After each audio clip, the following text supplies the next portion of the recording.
You will not believe who my guests are today. Denice Cesselli, Phread Martin, 2 Kelowna athletes, part of a team of 5 that are about to swim the English Channel. And so I thought it'd be appropriate to stand in front of Okanagan Lake. Now, Denice, tell me about this English Channel idea. Where did it start? Why are you doing this? Well, for me, it's been a lifelong dream. As a child, I was a competitive swimmer, like a teenager, and I remember looking out over Lake Ontario saying, one day I'm going to swim the lake. Well, I didn't end up swimming that lake. I got invited by Brent Hobbs, who's been our coach, and he asked me, Denice, I want to train a group of people to swim the English Channel. Would you like to join it? And I went, yeah. And there you go. 2 years ago, I said yes, and now in August 1st, Phread, myself, and the rest of our teammates will be doing it. Any idea that you would ever do something like this? No. Like I said, I took up swimming 4.5 years ago. I couldn't swim in a pool 25 meters before that. So the idea of even getting across the lake or even doing something as crazy as the channel, not a hope.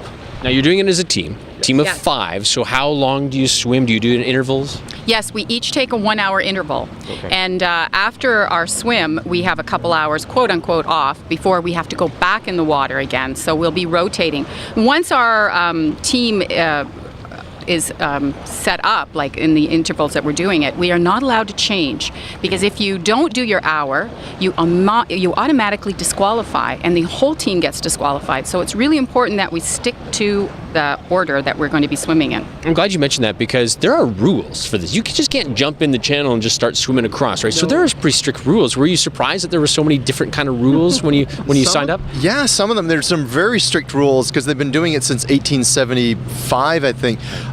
You literally cannot touch, like even when you pass someone to take over to do your hour, you cannot literally even brush them. As soon as you do that, you're done. Yeah. And there's been incidences where someone's done a solo, because one of the rules is when you get to Calais in France, you have to get up on shore, pass the shoreline or the water line, get up, turn around, wave to the boat captain.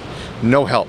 Someone's actually done the whole thing as a solo, gotten there, was having a hard time standing up. Someone decided they would be nice, helped them stand up. As soon as they took their arm, went like this, that was it. Disqualified. Oh my goodness. And it happens. Yeah, so do you get, you obviously get something. You get the satisfaction of swimming the English Channel. So with so many rules, do they give you something if you've done it right? No, you have to buy a piece of paper that says, "Ooh, look what you've done." That's it. But we do, as a team, we decided we want to swim by English Channel rules. We want to be in the record book. Yes. So all our names will go down in the record book for the hundreds of people who have done this swim in the past. And an interesting fact that I found out in my preparation for this is that more people have successfully climbed Mount Everest than have soloed across the channel. Wow. So one of the reasons why... Other way. Other way. I'm naturally blonde. Please speak slowly. Other way. Yeah. All right. More people have climbed Mount Everest than have successfully swam the English Channel. No, you solo. got it wrong again. Yeah. Did I? Yeah. More people have swam. No, more people have. Oh, that's right. No, I was I'm the blonde You one. see, now Phread and I are a great right. little team. More people have done.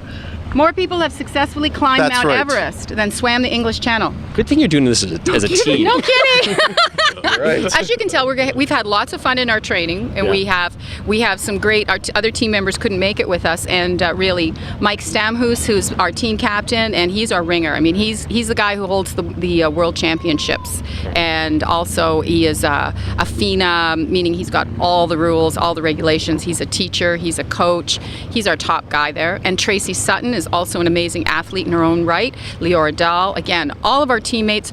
Phread, he's an amazing 4 athlete. months into swimming. Yeah, 4 years. 4 years. Yeah. But really, I mean, that's the dream, to be able to do the English Channel and to do it with a group of people instead of having to do it like our coach, Brent Hobbs, by himself, solo. Wow. And to do it as a team as opposed to a solo, it would be like saying taking a runner who can run a 400 and say, now go run the Boston Marathon. Mm-hmm. Like, it's a completely different beast in every respect, because at least when even if you're running a marathon, you can see things and you can stop and rest. Obviously, in swimming, there is no stopping, there's no resting, there is nothing. You just go, and there really is, even when we do 2 and 3 hour swims straight, there is a real sense of sensory deprivation, because you're not talking to anyone. There's no trees to look at. You're literally breathe. Inhale, see some sky, dark water. Inhale, dark sky, dark water. So you really do get a sense. Yeah. No, not even that, because you're just so deep, you don't see anything. Yeah. And we might have to start at, we looked at the tide tables a few months ago in one of our meetings, and there's a good chance we might have to start at 2 a.m. Wow. So we have to start in the dark, perhaps, and also they don't shut down the English Channel, the world's busiest shipping lanes, because we want to cross it. Yeah. No, we have to swim. Our boat captain, Andy King, who Brent Hobbs hired when he did it solo, so he's a very experienced Channel boat captain. He's our lifeline. He's the one who's going to, navigate us around those other vessels, make sure that we don't get slammed, hopefully, by waves and by other currents. And I understand he's got a wicked sense of humor. He puts like plastic chickens out on fishing lines and throws it in front of you to tell you to, you're going to get fed soon, so swim faster. I mean, so I'm looking forward to that experience of a dead chicken landing in front of me while I'm swimming. I don't know.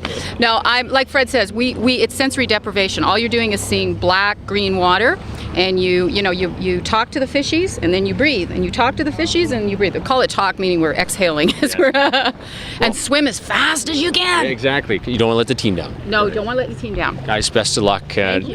This is going to be great. Hopefully catch up with you after August the 1st. That's when the day is, right? Yeah, that's Scheduled. scheduled. Yeah. All depends on what the weather gods are. So ask everyone in Kelowna to keep their fingers crossed and to give to the YMCA Strong Kids Foundation. We should mention that because you're Yeah. doing it for charity as well. Yes, The money that you exactly. raise will go towards the Strong Kids Foundation at the YMCA, right? Yeah. Right, to help just to be able to teach kids how to swim, because we live in a community on the lake. Everyone has everyone knows somebody who owns a pool or has a boat, and the idea that someone drowns in this kind of community, it really is a shame. Like, everyone should know.